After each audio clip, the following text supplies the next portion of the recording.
na bigas. Tapos nagreklamo ako sa mother niya po, inang bakit 3,000 po ang binigay? Sabi ko, magpasalamat ka sa rasyon na binibigay ng anak ko sa'yo. Hindi mo naman asawa ang anak ko. Sabi po niya, sabi Ay, ko naman loko. po. Sino nagsabi nun? Nung inang niya po na Bakit? nasa Totoo, hindi Amerika kayo asawa. po. Pero may mga anak ka kay Liomar. Tapos sabi ko po sa mama niya po, paano po inang yung namanhikan po kayo noon? Nag-usap po ang magulang na pansamantala, hindi po muna kami kakasal para pag makapunta si Liomar sa Amerika, maibigay niya yung sahod niya lahat sa'yo. Sabi po ng mama niya. Nasaan Po, nanay niya? Nasa Amerika pa po. Anong trabaho nanay niya? Nursing rin po doon. Tapos, Nurse? Opo. Okay, Tapos, Mr. Maganal. Sir? Yes, Oh, sir. mayaman pala kayo dyan. Nurse, malalaking sweldo ng mga nurse sa US. Anong trabaho mo dyan, sir? Kung matanong ko. Caregiver, sir. Certified nurse assistant. Nurse assistant. Oh, malaki. Nurse si nanay mo. Nurse assistant, caregiver ka. Abay, malaki-laking pera nyo. Bakit? Mayabang na talaga itong nanay mo. Palibasa ay nurse na siya dyan. Hindi po sa nurse, sir. Pareho po kami, sir, na caregiver. Maayos ang kita ng mga caregiver dyan. Sir, so simula po ngayon, diretso niya po kay ma'am. Pwede, sir? Yes, sir. Siya, at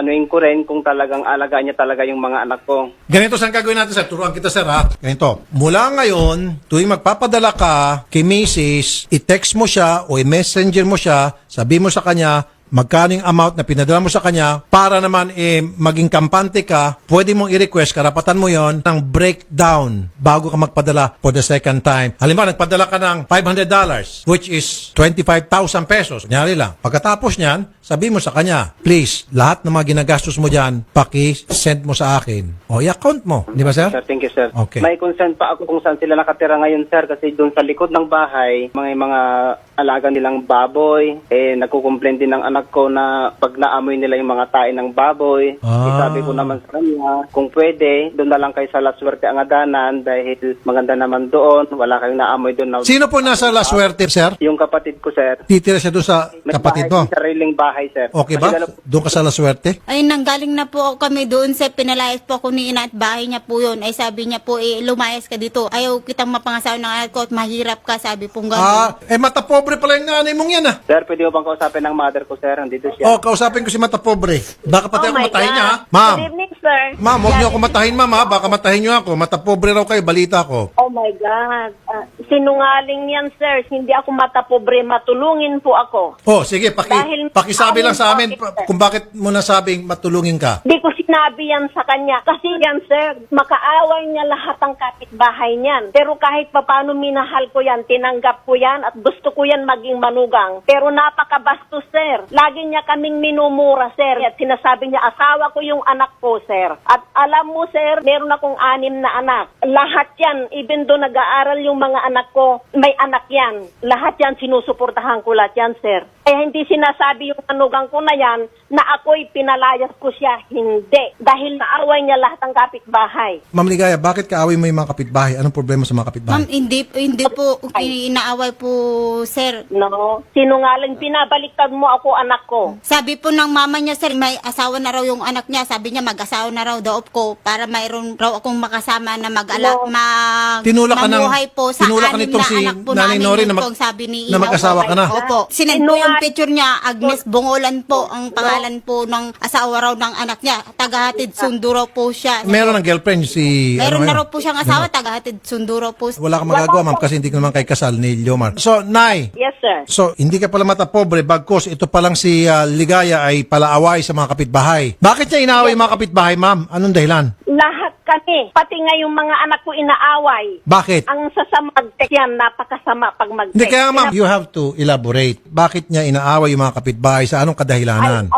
Andito ako, sir, sa Amerika. Hindi ko alam, pero kahit na ano... Well, kung nag-away ganun pala ma'am, wala pala kayo maibibigay na mga ebidensya at yan ay isip-isip nyo lamang, huwag naman kayo mag-akusa. Hindi ho tama Ay, yan. Mga sinasabi niya hindi rin totoo. Sinungaling, sir, hindi naman ako papayag na ganyan lang sinasabi niya sa akin, hindi naman totoo. Eh, yung anak mo raw, meron ng girlfriend dyan. Wala siyang girlfriend. Anong pangalan ng Ay, girlfriend? Agnes, Bungolan po inang yung isinend niyo po. Pati yung picture yung katugaan niya, sabi niyo po. Pero ngayon, wala na sila. Oh, yun pala, meron pala. nag-girlfriend nung bago, sir. Yeah, wala na. Di ba ikaw dapat bilang nanay ang pumigil sa iyong anak kay Bonjing Liomar na, oy, iho, huwag ka makipag-girlfriend dahil yung iyong misis nandoon sa Isabela, may 6 na anak ka sa kanya, kawawa naman, di ba? Huwag mong gawin yan. Ikinunsinti mo pa. Hindi yan totoo, sir. Hindi. Ikaw na mismo Pinapayuhan- nagsabi may girlfriend pero ngayon wala na. Wala siyang girlfriend ngayon. I really, kasi kahit anak ko yan, sir, hindi ko naman anak ang puso nila, sir, eh. Ilang taon na po yung anak mo? Mag-40 na. 40 years old na, gurang na yung anak mo, bakit hanggang ngayon nakikisiksik pa rin dyan sa bahay mo? Di ba alam mo naman yung kultura dyan sa Amerika? Pagdating ng 18 years old, yung mga anak, Oo, sir. humiwalay na? Oo nga, sir. Umilawan dapat. Pero Oh. andito naman sila sa akin, sir. Bakit? Eh, maluwang naman dito sa apartment, sir. Sige po. Well, Yeah. sa bagay, kulturang Pilipino pa rin yung ina-adapt mo, okay lang yan. Pero ma'am, sana yung anak mo, ina-advisean mo at hindi mo kinukonsinti mga ginagawa niyang kamalian dahil lalo't nandiyan ka na and then ikaw nagbibigay gabay sa kanya to make sure na yung mga apo mo rito hindi niya napapabayaan. Okay, madam?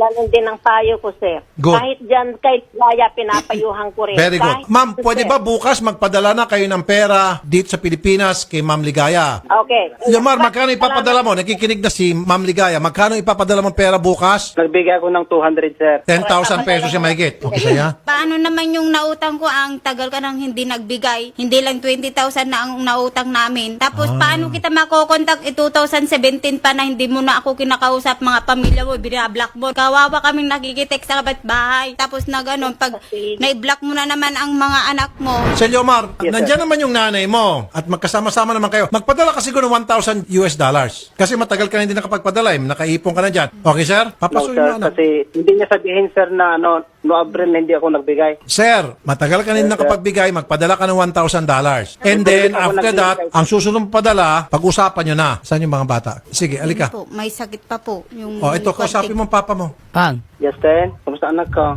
Hello. Naiyak po siya, sir. Sir, naluluha na siya. Kaya anak ko, kasi nagbigay naman ako kay tito mo, $200 yun anak ko. Okay? Sir, ang basa ko rito, awang-awa siya sa nanay niya, sa mga kapatid niya at sa kanya. Kailangan ko siguro ipatik up yung mga anak ko, sir. Sir, wag mong kinakawawa yung mga anak mo, lalo pat nasa Amerika ka. Dapat they should be proud of you. My dad is in the US. Di ba, sir? Yes, sir. Alam ko yan, sir. Salamat, sir. So, sir, magpapadala ka ng $1,000 bukas. Tapos yung sa susunod, pag-usapan niyo po kung magkano. Okay, sir? Pa ngayon, sir, wala akong may bigay na yung $1,000. Magkano po may bibigay mo? $200. O, di, humingi ka rin sa nanay mo. Walang trabaho, sir, kasi masusurgery siya bukas. 5 po silang lahat doon po, nasa Amerika po, sir. O, 5 kayo dyan. Ipon-ipon kayo. Tapos $200 na may ambag mo. May mga pamilya naman na sila, sir, yung mga kapatid ko. Yes. Ma'am, $200. So, $200 na yun every week? Yes, sir. Pero hindi ako papayag. Marami ng interest yun hiniram namin. O pangalawang Ay, beses wag- na namin pumunta pa dito kay sir. Okay, sandali po. Ganito muna, ma'am. Sir, as a show of goodwill, $200 tomorrow, which is a Saturday, and then every Saturday thereafter, $200. Para papatak, $800 a month. Siguro, ma'am, sa $800, malaki na yon, and then utay-utay, babayaran yung utang nyo. Okay, ma'am? Oh, sige, sir. Sige. Sir, okay na yan, sir. Asahan namin, ha? Eh, burutong kasi yung bata. At sabi, fresh na fresh pa raw. Very contagious yan. Pero kailangan nilang pamasahe, pauwi, kasi pumunta sila dito para dyan lang. Apo. Pabalik din sila. Apo. Magkano yung pamasahe? Sabi po is 2K po yung papunta nila, then 2K din po siguro pabalik. So, bigyan ko ng 5,000 para kasama ng pagkain nila sa daan. Saan yung wallet ko? 5. Ikaw na mag-abot nito. 1, Okay po. 2, 3, 4, 5. Bigyan mo dun sa tao ko. 1, 2, 3, 4, 5. Ganito ang gagawin. Nangako naman yung kanyang live-in partner sa US na magpapadala $200 tomorrow. I-monitor mo, sabihin mo na pag hindi nagpadala, tawagan tayo. Pag nagpadala, tawagan din tayo o i-text ka. Okay po. Para by Monday, kung hindi nagpadala, gawin natin kung anong dapat gawin. Okay po. So, walang sasama, bigyan mo ng cellphone. Hindi, kasi nga po, gusto ko lang maging maliwanag dito. Hindi ko kami nandidiri dito. Kami po ay tao lamang. Hindi ko kami bakal at tinatablan din po kami ng mga sakit. Yung bata po, meron pong bulutong o chicken pox. Inamin po mismo ng nanay. Dahil napuna ko na marami butik sa lig at sinabi ng nanay, kaumpisa lang daw. Yun po yung pinakadelikado. Yung nag-uumpisa pa lang yung chicken pox, nakakahawa po yung kaya umatras po ako. So happen, ito pala siya, nagka-chicken pox na. So meron na po siyang immunity against chicken pox. So ikaw na lang pupunta roon, pairamin natin siya ng cellphone, explain mo sa kanya na pag-usapan natin.